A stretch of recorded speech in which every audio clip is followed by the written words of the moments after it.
नाज़रीन, हम असीं गल करांगे लाले तनवीरुल्लाह साहब दे नाल, जिहड़े कि लाला अबैदुल्ला कंबोज साहब दे वड्डे भाई ने और उन्हां दे उस्ताद भी ने। ते सर ठीक ठाक भाजी, अल्लाह दा करम। तुसीं सुनाओ? ठीक हो? अल्हम्दुलिल्लाह ठीक ठाक। सर तुसीं वक्त दित्ता, नहायत शुक्रिया तुहाडा।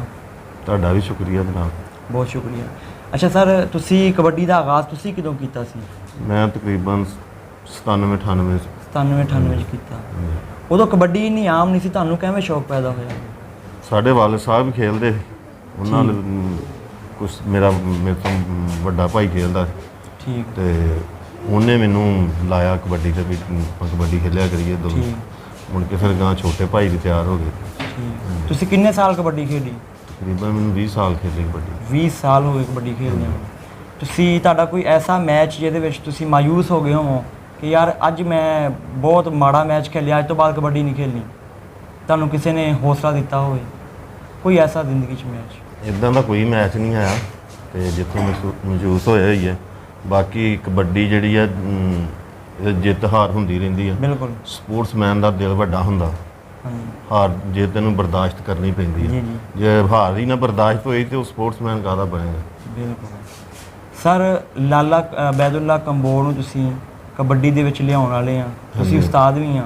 ਲਾਲਾ ਦੀ ਉਮਰ ਕਿੰਨੀ ਸੀ ਜਦੋਂ ਤੁਸੀਂ ਉਹਨੂੰ ਕਬੱਡੀ 'ਚ ਲੈ ਕੇ ਆਏ? ਤਕਰੀਬਨ ਉਹ ਤੀਸਰੀ ਚੌਥੀ 'ਚ ਪੜ੍ਹਦਾ ਸੀ। ਤੀਸਰੀ ਚੌਥੀ, ਯਾਨੀ 10-11 ਸਾਲ ਉਮਰ? ਹਾਂਜੀ 10-11 ਸਾਲ। ਠੀਕ। ਤੇ ਇੱਕ 10-11 ਸਾਲ ਦਾ ਬੱਚਾ ਸ਼ੇਰੇ ਪੰਜਾਬ ਦਾ ਲਕਬ ਪਾਉਂਦਾ ਕਬੱਡੀ ਦੀ ਦੁਨੀਆ ਦੇ ਅੰਦਰ, ਉਹ 'ਚ ਤੁਹਾਡਾ ਅਹਿਮ ਕਿਰਦਾਰ ਹੋਏਗਾ। ਤੁਸੀਂ ਉੱਤੇ ਕਿੱਦਾਂ ਮਿਹਨਤ ਕੀਤੀ, ਕੀ ਉਹਨੂੰ ਟ੍ਰੇਨਿੰਗ ਦਿੱਤੀ, ਉਹ ਸਾਰਾ ਤੁਸੀਂ ਆਪਣਾ ਜਿਹੜਾ ਆਪ ਬੀਤੀ? ਬਾਜੀ ਟ੍ਰੇਨਿੰਗ ਉਹਨੂੰ ਮਾਸ਼ਾਅੱਲਾ ਸਵੇਰ ਵੀ ਠਾ ਕੇ ਕਰਾਉਂਦੇ ਰਹੇ, ਸ਼ਾਮੀ ਵੀ ਕਰਾਉਣੀ। ਖਾਣ ਪੀਣ ਦਾ ਉਹਦਾ ਧਿਆਨ ਰੱਖਣਾ, ਅੱਗੇ ਪਿੱਛੇ ਜਾਣਾ, ਉਹਦੇ ਨਾਲ ਜਾਣਾ, ਜੋ ਵੀ ਕਰਨਾ ਉਹਨੂੰ ਜਿਹੜੀ ਚੀਜ਼ ਉਹਨੇ ਕਹਿਣੀ ਉਹ ਉਹਨੂੰ ਲਿਆ ਕੇ ਦੇਣੀ। ਜਿੱਦਾਂ ਵੀ ਜਿਹੜੀ ਖੁਰਾਕ ਦੀ ਉਹਨੂੰ ਲੋੜ ਪਈ ਉਹ ਪੂਰੀ ਮੁਹੱਈਆ ਕਰਕੇ ਦਿੰਦੇ ਰਹੇ ਸੀ। ਬਾਕੀ ਮਿਹਨਤ ਉਹਨੂੰ ਅਸੀਂ, ਮੈਂ ਤੇ ਸਗੀਰ ਦੋਵੇਂ ਭਾਈ 2-2 ਘੰਟੇ ਉਸ ਬੰਦੇ ਇਕੱਲੇ ਤੇ ਮਿਹਨਤ ਕਰਾਉਂਦੇ ਰਹੇ। ਇੱਦਾਂ ਟੱਚ ਮਾਰਨਾ, ਆਹ ਕਬੱਡੀ ਇੱਦਾਂ ਲੱਤ ਬਚਾਉਣੀ ਆ, ਇਹ ਕੰਮ ਕਰਨਾ ਵਾ, ਇੰਨੀਆਂ ਮਤਲਬ ਜਿੰਨੀ ਵੀ ਮਿਹਨਤ ਕਰਾਉਣੀ ਆ ਰਲ ਕੇ ਕਰਾਉਂਦੇ ਰਹੇ ਸਾਰੇ ਭਰਾ। ਠੀਕ। ਤੁਸੀਂ ਇਸ ਟਾਈਮ ਪਾਕਿਸਤਾਨ ਆਰਮੀ ਟੀਮ ਦੇ ਜਿਹੜੇ ਕੋਚ ਆ?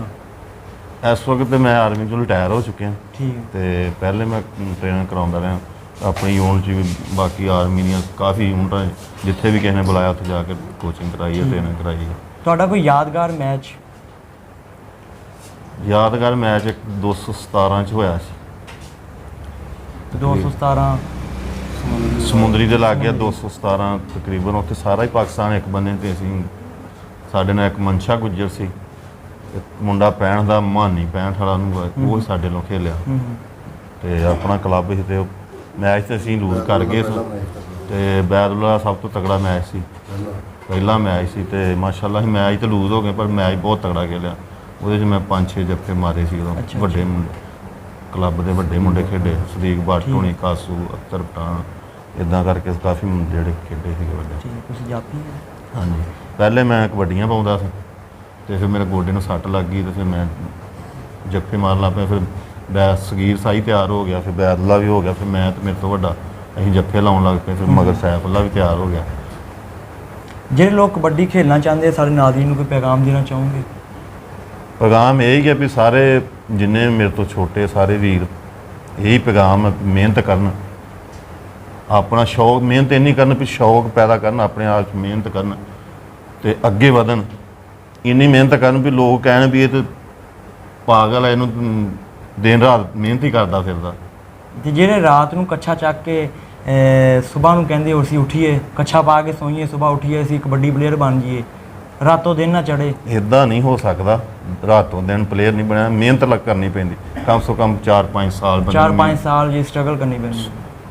ਔਰ ਉਸਤਾਦ ਦੇ ਤਾਬਿਆ ਹੋ ਕੇ ਮਿਹਨਤ ਕਰੇ ਤਾਂ ਫਿਰ ਬੰਦਾ ਛੇਤੀ ਅੱਗੇ ਆਉਂਦਾ, ਅੱਗੇ ਰੂਜ ਆਉਂਦਾ ਬੰਦੇ।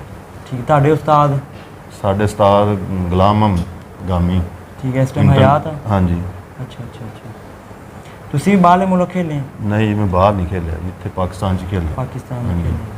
ठीक। मेरा घुटना खराब हो गया, उसकी वजह तो फिर नहीं अगे जा सके। ठीक। ਤੁਸੀਂ ਲਾਲਾ ਕਲੱਬ ਬਣਾਇਆ ਵਾ, ਉਹ ਕਿਉਂ ਬਣਾਇਆ? ਸਭ ਤੋਂ ਪਹਿਲੇ ਤੁਹਾਡਾ ਕਲੱਬ ਬਣਿਆ ਫੈਸਲਾਬਾਦ ਦੇ ਅੰਦਰ? ਹਾਂਜੀ, ਮੈਨੂੰ ਪਾਕਿਸਤਾਨ ਆਰਮੀ 'ਚ ਅਸੀਂ ਭਰਤੀ ਹੋਏ ਤੇ ਮੈਨੂੰ ਲਾਲਾ ਆਂਦੇ ਸੀਗੇ।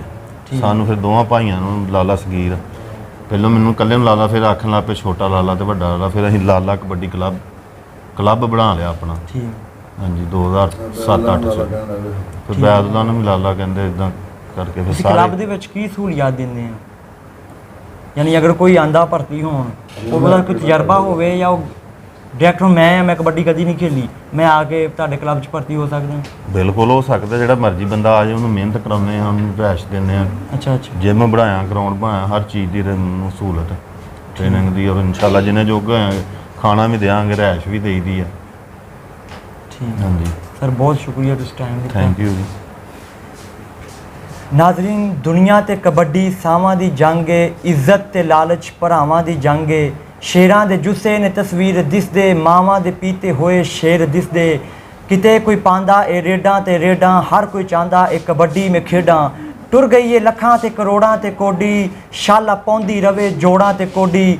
ਕੋਡੀ ਦਾ ਹੋਰ ਕੁਝ ਮੈਂ ਕਹਿ ਨਹੀਂ ਸਕਦਾ, ਕੋਡੀ ਨਾ ਹੋਵੇ ਦਿਲ ਮੇਰਾ ਰਹਿ ਨਹੀਂ ਸਕਦਾ। ਕੋਡੀ ਦਾ ਦੁਨੀਆ ਤੇ ਵੱਖਰਾ ਨਿਸਾਬ ਏ, ਕੋਡੀ ਜੇ ਹੋਵੇ ਤੇ ਮੇਰਾ ਸਜਦਾ ਪੰਜਾਬ ਏ। ਨਾਜ਼ਰੀਨ, YouTube ਚੈਨਲ ਉਭਰਤਾ ਪੰਜਾਬ ਦੀ ਟੀਮ ਨੂੰ ਇਜਾਜ਼ਤ ਦਿਓ। ਇਨਸ਼ਾਅੱਲਾ ਬਸ਼ਰਤੇ ਜ਼ਿੰਦਗੀ ਅਗਲੀ ਵੀਡੀਓ 'ਚ ਵਿੱਚ ਅਸੀਂ ਤੁਹਾਨੂੰ ਮਿਲਾਂਗੇ।